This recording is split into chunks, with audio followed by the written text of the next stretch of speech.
The second word. Jesus said, "Today you will be with me in paradise." In Luke's account of the crucifixion, the thief on the cross, crucified alongside Jesus, understands and acknowledges that his punishment was deserved, but also that Jesus was innocent. We don't know much about this thief, apart from his words recorded here in Luke's Gospel, and that he was a criminal. Later, tradition gave him the name Dismas. Legend has it that he and the other thief, who was crucified with him, attempted robbing the Holy Family on their flight into Egypt, but that he, Dismas, saved Joseph and Mary and Jesus from the clutches of his far more ruthless companion. We don't know what Dismas knew about Jesus, but it seems clear that he knew that Jesus was who he said he was, the King of the Jews, the King of Kings, and that Jesus was innocent of the crime he was being punished for. There is such beautiful simplicity in what he says here. Jesus, remember me when you come into your kingdom. Dismas clearly believes that Jesus has authority, and clearly believes that Jesus is a king. What an incredible legacy this thief has left us.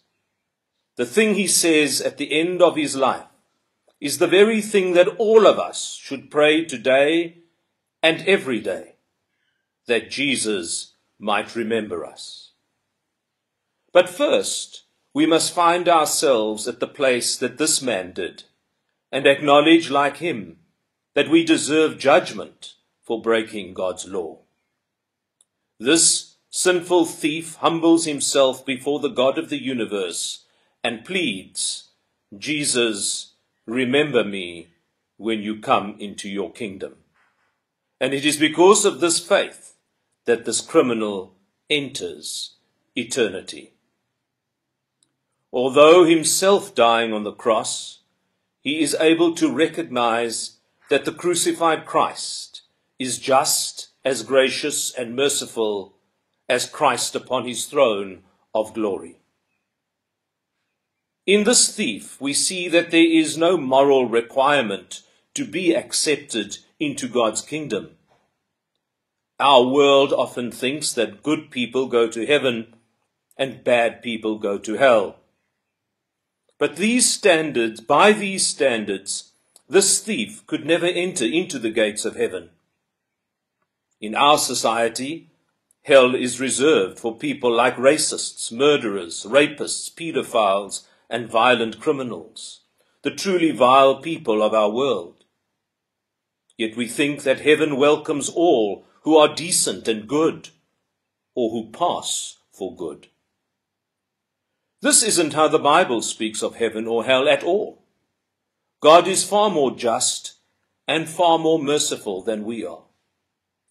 God is just in punishing sin, and he is merciful where he forgives sin. We, on the other hand, condemn people to hell when there is still grace for them. And we give people a pass into heaven because we think they are good. Paul, in his letter to the Romans, tells us that no one is good. No one seeks God. That all have sinned and fallen short of the glory of God. It doesn't matter how decent or good you think you are. Paul says you're condemned because you have sinned. You are no better than this thief, Dismas. I'm no better than this thief, Dismas. You may think whatever he did, you have never been as bad as him. It doesn't matter. I assure you, regardless of how good you have lived, you have sinned. This means you have broken God's law, and that is enough to earn you the judgment that this thief was awarded. It was enough for you to deserve to be crucified as well. But that's not the end of the story. Jesus was crucified even though he was innocent. Jesus took our place. Jesus took up the cross so forgiveness might be offered to us, so that we might have eternal life in him. Jesus lived the life that we should live. He died the death that we should die. And yet, God saw fit to look on Christ and pardon us. And in his great mercy, to welcome those who believe into his family. If you ever think that you have sinned beyond what Christ can cover, or if you find yourself believing that you need to get your life together before you come to Jesus, then remember the thief. Remember Dismas, dying on the cross alongside Jesus.